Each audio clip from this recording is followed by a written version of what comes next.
واجبات نماز، نماز میں کتنی چیزیں واجب ہیں اس کو جاننا ضروری ہے۔ مصنف بہار شریعت نے تقریباً 49 واجبات بتائیں، 49 چیزیں واجب ہیں، ان کو نماز میں کرنا واجب ہے۔ اگر آپ بھول کر چھوڑ دیے تو سجدہ سہو کرنا ضروری ہے، اگر جان بوجھ کے چھوڑے تو پھر نماز نہیں ہوگی۔ اب وہ کون سی چیز ہیں، میں 2 دنوں سے اس کو ریپیٹ کر رہا ہوں، سنیں۔ تکبیر تحریمہ، یعنی جو ہم پہلی مرتبہ نیت باندھنے کے لیے اللہ اکبر کہتے ہیں اسے تکبیر تحریمہ کہتے ہیں۔ تکبیر تحریمہ میں لفظ اللہ اکبر کہنا واجب ہے۔ اللہ اکبر جو کہہ کے ہم نیت باندھتے ہیں یہ کہنا واجب ہے۔ دوسری چیز الحمد پڑھنا، یعنی اس کے 7 آیت کہ ہر ایک آیت مستقل واجب ہے۔ ان میں سے اگر ایک آیت بلکہ ایک لفظ بھی آپ نے ترک کر دیا تو واجب ترک ہو جائے۔ الحمد سے لے کر وَلَضَّالِّينَ تک، اگر الحمدللہ رب العالمین الرحمن الرحیم آپ نے بیچ میں اگر مالک یا یوم الدین چھوڑ دیا، اب مصنف بہار شریعت فرما رہے کہ ایک لفظ بھی اگر ترک کر دیا، لفظ پوری آیت کی بات یہ نہیں ہوئی، ایک لفظ بھی چھوڑ دیے تو آپ نے واجب ترک کر دیا۔ یہ مسئلہ کس کے لیے ہے؟ الحمد شریف کے لیے۔ تو غور کریں، کبھی بھی اگر نماز میں آپ سے غلطی ہو جائے، اگر ایک لفظ بھی چھوڑ دیں تو سوچ لیجیے آپ نے واجب ترک کر دیا۔ سورت ملانا، یعنی الحمد شریف کے بعد کوئی سورہ کا پڑھنا یہ واجب ہے۔ چھوٹی سورت پڑھنا، کوئی چھوٹی سورت، قرآن میں سب سے چھوٹی سورت ہے کون؟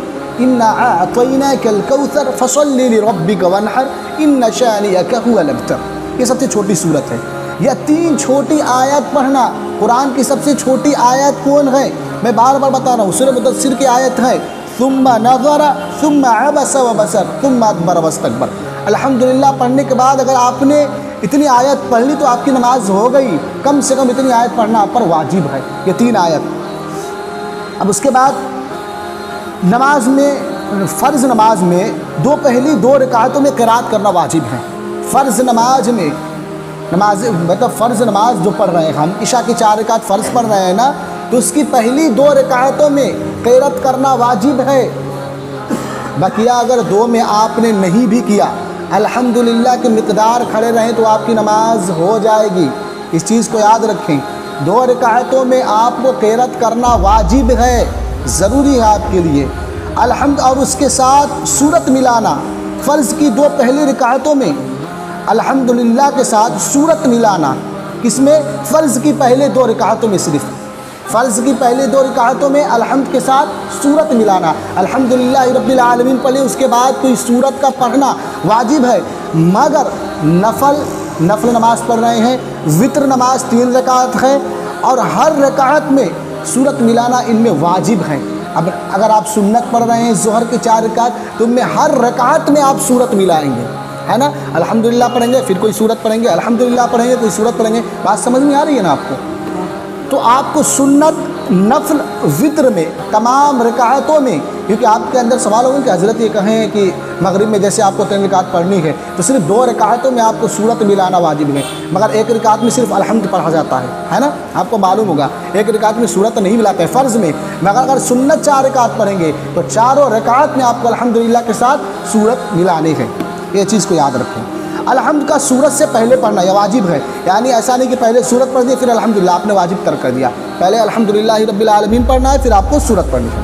ہر رکعت میں سورت سے پہلے 1 ہی بار الحمدللہ پڑھنا۔ اب اگر جان بوجھ لیا، بھول کر بھی آپ نے، اگر بھول کر آپ نے پڑھ دیا تو سجدہ سہو سے نماز ہو جائے گی، جان بوجھ کر پڑھے تو واجب العیادہ ہے نماز لوٹانا، یعنی پھر سے نماز لوٹانی پڑے گی۔ الحمدللہ رب العالمین 1 مرتبہ پڑھ دیے پھر دوبارہ آپ پڑھ رہے ہیں، ایسا نہیں کرنا ہے، چاہے بھول کر پڑھیں یا جان بوجھ کر۔ میں نے بتا دیا بھول کر پڑھیں تو سجدہ سہو سے نماز ہوگی، اگر جان بوجھ کر آپ نے ایسا کیا تو پھر آپ کو نماز لوٹانا واجب العیادہ ہے۔ قرات کے بعد ترنت رکوع کرنا، متصلاً رکوع کرنا، یعنی اس میں وقفہ، دیر، لیٹ، اس کے بٹوین، اس کے درمیان، اس کے بیچ لیٹ نہ ہو، یعنی قرات کرنے کے بعد اتنا رکنا نہیں ہے آپ کو، ترنت فوراً آپ کو کیا رکوع کرنی ہے۔ ایک سجدے کے بعد دوسرا سجدہ کا ہونا، دونوں کے درمیان کوئی رکن فاصل نہ ہو۔ ایک سجدہ کرنے کے بعد سجدہ کرنا، کوئی رکن فاصل نہیں ہونی چاہیے۔ اور قوما میں یعنی رکوع سے سیدھا کھڑا ہونا، رکوع کرنے کے بعد جو کھڑا ہوتے ہیں اسے قوما کہتے ہیں۔ کیا کہتے ہیں؟ قوما۔ تو قوما یعنی رکوع کرنے کے بعد سیدھا کھڑا ہونا، یہ بھی آپ پر واجب ہے، اس چیز کو یاد رکھیں۔